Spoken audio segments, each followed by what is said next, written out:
హరిద్వార్ లో 2 రోజులు గడిపిన మేము 3వ రోజు అంతా ప్రయాణం చేసి బార్కోట్ మీదుగా రాణి చెట్టి చేరుకున్నాము. చార్ధామ్ యాత్రికులు బార్కోట్ లోను లేదా హనుమాన్ చెట్టిలోను, సీతా చెట్టిలోను, రాణి చెట్టిలోను ఉండవచ్చు. ఉదయం 8 గంటలకు బయలుదేరిన మేము 9 గంటలకల్లా జంకి చెట్టి చేరుకున్నాము. ఇక్కడ నుంచి 3 రకాల పద్ధతుల ద్వారా యమునోత్రి గుడికి చేరుకోవచ్చు. ఒకటి పాల్కీ లేదా పల్లకి అంటారు. ఓ కుర్చీ లాంటి దాంట్లో కూర్చోపెట్టుకుని 4 మనుషులు మోసుకుంటూ వెళతారు. చెక్క కుర్చీ తేలికగానే ఉంటుంది. పైన్ అనే చెట్ల ద్వారా చేసింది కాబట్టి. ఈ చెక్కతో క్రికెట్లు బ్యాట్లు తయారు చేస్తారు. ఈ చెట్లను మనం ప్రతి చోట చూస్తుంటాము. అవి పొడుగుగా పెరుగుతుంటాయి కానీ బ్రాంచెస్ లేకుండా. యమునోత్రి టెంపుల్ కు ఈ జంకి చెట్టి నుంచి 6 కిలోమీటర్లు, గుడి దగ్గరికి పోయి రావడానికి 12 కిలోమీటర్లు. కానీ డిస్టెన్స్ ఎక్కువగానే ఉంటుంది. కానీ ప్రతి 100 మీటర్లకు స్లోప్ డిఫరెన్స్ ఎక్కువగా ఉంటుంది. 100 మీటర్లు ఎక్కేసరికి త్వరగా అలసిపోతుంటాము. వచ్చేటప్పుడు కొంచెం తేలికగానే ఉంటుంది. యమునోత్రి 10,400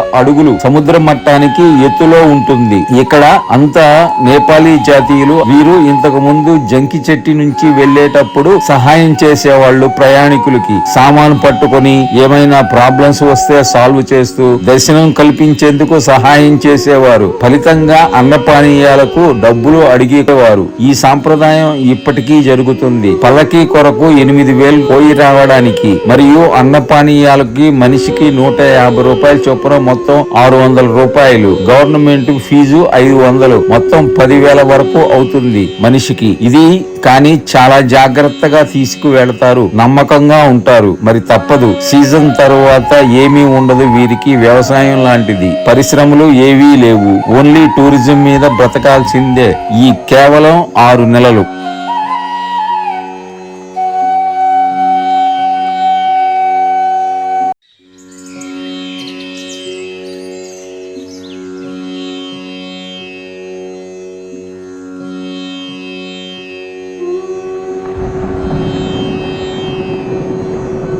ఇకపోతే పిట్టు, ఒక మనిషి బుట్ట లాంటి దానిలో కూర్చోబెట్టుకొని నడుముపై వంగుతూ నడుస్తాడు. దీనికి 6,000 వరకు ఉంటుంది. ఇకపోతే గుర్రం. ఇవి గుర్రాలు కావు, పోనీలు. గుర్రానికి కంచరగాడికి క్రాస్ బ్రీడ్. ఎక్కువ బరువును మోస్తాయి. చెవులకు ఎల్లో కలర్ చిన్న స్లిప్ లాంటిది ఉంటుంది. అంటే గవర్నమెంట్ దగ్గర వీళ్ళు ట్యాక్స్ కట్టి ఉంటారు నడిపించడానికి. ఫీజు ఎంత ఉంటుందో తెలియదు కానీ 150 రూపాయలు కట్టాలి అని చెబుతారు. వీరు 2,500 దాకా కలెక్ట్ చేస్తారు. గుర్రాలు చాలా కష్టపడతాయి మెట్లు ఎక్కడానికి. వాటి ముందు వాటిని పట్టుకొని వీరు నడుస్తారు. చాలా కష్టపడతారు. ఒక్కోటప్పుడు గుర్రాలకి కాలి నాడాలు జారిపోయి ప్రయాణికులను పడవేసి అవి పడిపోతాయి. వాటి కష్టం చూసి వాటికి ఏమైనా పెట్టమని ప్రయాణికులు ఎంతో కొంత ఇస్తారు. వీళ్లు కూడా 500 రూపీస్ వరకు ఛార్జ్ చేస్తారు ప్రయాణికుల వద్ద నుండి. ఇవన్నీ 3 మార్గాలు కన్వేయన్స్ గురించి. చాలా మంది ఏముందులే 6 కిలోమీటర్లే కదా నడిచేద్దాము అని ట్రై చేద్దాము అని అనుకుంటారు. ఇంటి దగ్గర ప్రతిరోజు ఉదయం కానీ సాయంకాలం కానీ 5 కిలోమీటర్లు పైన నడిచే వాళ్ళు అయితేనే ఇక్కడ ట్రై చేయవచ్చు. ప్లెయిన్ లో నడిచినట్టు ఉండదు. దారి బాగున్న కొండలు ఎక్కినప్పుడు ఎలా ఉంటుందో అలా ఉంటుంది. నడిచే వాళ్ళకి ఎక్కువ లగేజ్ ఉండకూడదు. కొంత దూరం పోయేసరికి మన శరీరమే మనకు బరువు అనిపిస్తుంది. చేతిలో స్టిక్ కంపల్సరీగా ఉండాలి. అవి ఇక్కడే దొరుకుతాయి. ఇక మనం తీసుకోవాల్సిన జాగ్రత్తలు. యమునోత్రి గుడి ప్లేస్ హయ్యర్ ఆల్టిట్యూడ్ లో ఉంది కాబట్టి చలి ఎక్కువగా ఉంటుంది. కాబట్టి మంచి స్వెటర్ వేసుకోవాలి. ఇక్కడ రెయిన్ ఎప్పుడు పడుతుందో తెలియదు కాబట్టి రెయిన్ కోట్ కంపల్సరీగా బ్యాగ్ లో ఉండాలి. 3వది కాలికి మంచి షూ ఉండాలి. కారణం మనం నడిచే దారిలో రెయిన్ పడి స్లషీగా ఉంటుంది మరియు స్లిప్పరీగా కూడా అవకుండా ఉండాలి. మనం నడిచే దారిలో పల్లకి వాళ్ళు, గుర్రాల వాళ్ళు, పిట్లు వాళ్ళు అందరూ నడుస్తారు కాబట్టి అక్కడక్కడ తొక్కిసలాట ఉంటుంది. ఇక 4వది దారిలో మనం ఎక్కడ హోటల్స్ ఉండవు కాబట్టి ఆకలి వేసినప్పుడు దారిలో ఏమి దొరకవు కాబట్టి స్నాక్స్ కంపల్సరీగా తెచ్చుకోవాలి. 5వది మీరు వేసుకునే రెగ్యులర్ మెడిసిన్స్ తెచ్చుకోవాలి. బీపీ పెరిగినా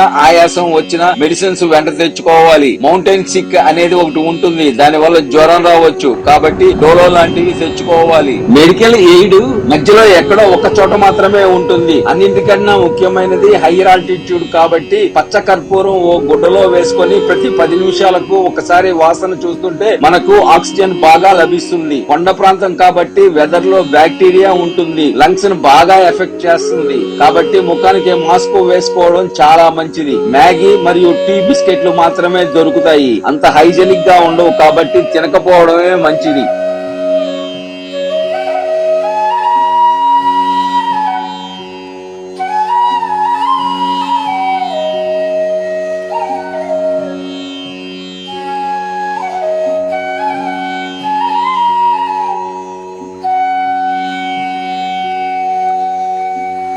యమునాదేవి పుట్టుక గురించి ఓ పురాణ కథనం ఉంది, అదేమిటో తెలుసుకుందాం. సూర్యుని భార్య అయిన సంధ్యాదేవికి ముగ్గురు సంతానం. వారు శని, యముడు, యమున. సంధ్యాదేవి సూర్యుని తాపానికి ఓర్వలేక తన ఛాయను తన స్థానంలో ఉంచి తపమాచరించడానికి వెళ్ళింది.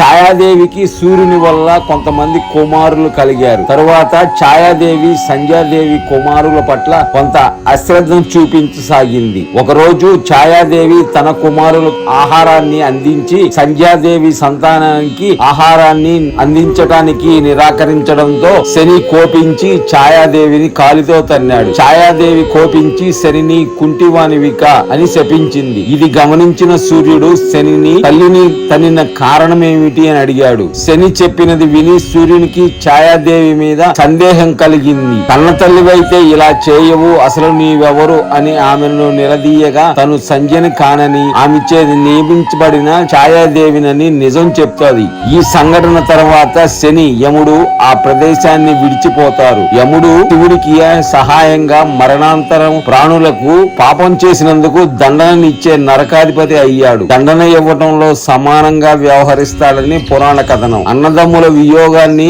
భరించలేక యమున కన్నీరు మున్నీరుగా ఏడవగా ఆమె కన్నీరు నదిగా ప్రవహించినట్టు పురాణ కథనం. యమునోత్రి గుడి దగ్గర వాతావరణం ఎందుకో చాలా మార్పుగా ఉంటుంది. కాలింది పర్వతం ఎంత దూరాన ఉందో ఘనీభవించిన సరస్సు దగ్గర చల్లదనానికి మేఘాలు కల అవుతాయో లేదో తెలియదు, కానీ ఎప్పుడూ ఆ స్థలంలో ఆకాశంలో మేఘాలు కదులుతూ ఉంటాయి. ఎండాకాలంలో రోజులో కనీసం 10 నిమిషాలు అరగంట ఖచ్చితంగా చెప్పలేము, కానీ ఇన్ జనరల్ గా ప్రతి రోజు వర్షం పడుతుంది. ఇదేమి విచిత్రమో. రోజు వర్షం పడుతుండటం వల్ల చెట్లు తన పచ్చదనాన్ని కోల్పోవు. ఇది చూస్తే ప్రకృతి అంతా పులకరిస్తుందా అన్నట్టు అనిపిస్తుంది. ఇకపోతే పాత సినిమాలలో మనం చూసి ఉంటాము, గంగామాతను భగీరథుడు నేల మీదకి రమ్మని తపస్సు చేయడం, నేను వస్తే భూమి భరించలేదు అందువలన శివుని ప్రార్థించమనటం, శివుడు జటాజోటంతో గంగమ్మను పట్టుకోవడం, ఆ తర్వాత శివుడి తలపై నుంచి గంగా భూమి మీదకి దూకటం అన్ని పాత సినిమాల్లో చూసే ఉంటాము. కానీ ఇక్కడ రియాలిటీగా ఉన్నదేమో వేరుగా ఉంది. గంగోత్రి గ్లేసియర్ లో పుట్టి ఇరుకు పర్వతాల గుండా ప్రవహిస్తూ మైదాన ప్రాంతమైన హరిద్వార్ దగ్గర చేరుతుంది. ఇక యమునాదేవి చూడండి, పుట్టింది చంపాసర్ గ్లేసియర్ లో 14,400 అడుగుల ఎత్తులో. కాలింది పర్వతం మీదుగా జారుతూ యమునోత్రి టెంపుల్ దగ్గరకు వచ్చేసరికి 10,400 అడుగుల ఎత్తు, అంటే దాదాపు 4,000 అడుగుల ఎత్తు దిగింది. అంతేకాదు జంకి చెట్టి 8,600 అడుగుల ఎత్తు. 10,400 ఎత్తు మైనస్ 8,600 అడుగులు తీసివేస్తే 1,800 అడుగులు, అంటే యమున 4,000 ప్లస్ 1,800 = 5,800 అడుగుల ఎత్తు నుండి దూకిందన్నమాట. చరిత్రకారులు తమ గ్రంథాలలో గంగమ్మ మొదట స్వర్గం నుంచి శివుని జటాజూటంలోకి దూకి అక్కడి నుంచి భూమి మీదకు దూకిందని వ్రాశారు. అసలు 5,800 అడుగుల ఎత్తు నుంచి దూకింది యమునమ్మ కదా. చరిత్రకారులు యమునమ్మ పేరు రానికుండా గంగమ్మని ఎందుకు వర్ణించారేమిటి?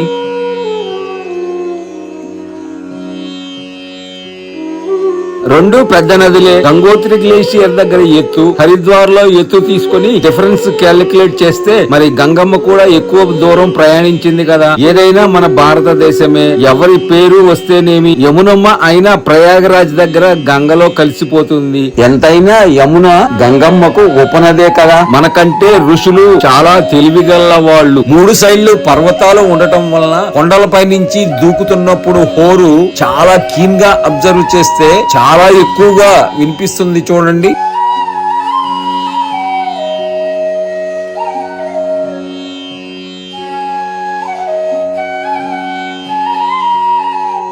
పూర్వం అసిత మహర్షి ఇక్కడే ఆశ్రమం ఏర్పాటు చేసుకొని తపస్సు చేసుకునేవాడు. ఆయన ప్రతిరోజు గంగోత్రి యమునోత్రిలో స్నానం చేసేవాడు. ఆయన వార్ధక్యం కారణంగా నడవలేక యమునోత్రిలోనే స్నానం చేసేవాడు. గంగను ప్రార్థించగా గంగ తనలోని ఒక పాయను ఇక్కడ వేడి నీటి బుగ్గగా అవతరించిందట. అప్పటి నుండి ఆ మహర్షి గంగలోను యమునలోను స్నానం చేయనారంభించాడట. ఇది ఒక పురాణ కథనం. ఈ యమునోత్రి పుట్టుక గురించి తెలుసుకుందాము. కాలింది పర్వతం దగ్గర చంపాసర్ గ్లేసియర్ లో పుట్టి కొండల మీదుగా జారుతూ మనం చూసే ప్లేస్ కు వస్తుంది. మనం ఉన్నది 10,400 అడుగుల ఎత్తులో, కానీ యమున పుట్టింది 14,400 అడుగుల ఎత్తులో. మనం ఈ టెంపుల్ దగ్గర నుంచి పైకి వెళ్ళలేము. అందున ఈ ఏరియాలో వేడి నీటి స్ప్రింగ్స్, సూర్యకుండ, గౌరీ కుండ కనిపించాయి. అందువలన దేవాలయాన్ని ఇక్కడే నిర్మించవలసి వచ్చింది. ఈ యమునోత్రి ఇక్కడ నుండి ఉత్తరాఖండ్, హర్యానా, ఉత్తరప్రదేశ్, హిమాచల్ ప్రదేశ్, ఢిల్లీ గుండా ప్రవహిస్తూ త్రివేణి సంగమం అయిన ప్రయాగరాజ్ లో గంగా నదిలో కలుస్తుంది. టెంపుల్ కి వచ్చిన వాళ్ళు వచ్చేసరికి అలసిపోతుంటారు. మరలా తిరిగి ఎప్పుడు బయలుదేరదామా అని చూస్తుంటారు. ఎందుకంటే కొన్ని మఠాలు మాత్రమే ఉన్నాయి రాత్రికి అక్కడ బస చేయడానికి. ఎక్కువ వసతులు లేవు కాబట్టి అందువలన చుట్టూ ఉన్న పరిసరాలను, ప్రకృతిని అస్సలు పట్టించుకోరు. చూడండి, మీరు ఎన్నో యమునోత్రి వీడియోలు యూట్యూబ్ లో చూసుంటారు. ఈ సీను ఎక్కడైనా ఎప్పుడైనా చూసారా? యమునోత్రి రెండవ పాయ ఎంత వేగంగా ప్రవహిస్తుందో చూడండి. ఒక రాయిని గుద్దుకొని ఎలా ఫౌంటైన్ లాగా పైకి లేచి ఎంత ఆనందాన్ని ఇస్తుందో చూడండి. ఈ వాటర్ ఫాల్స్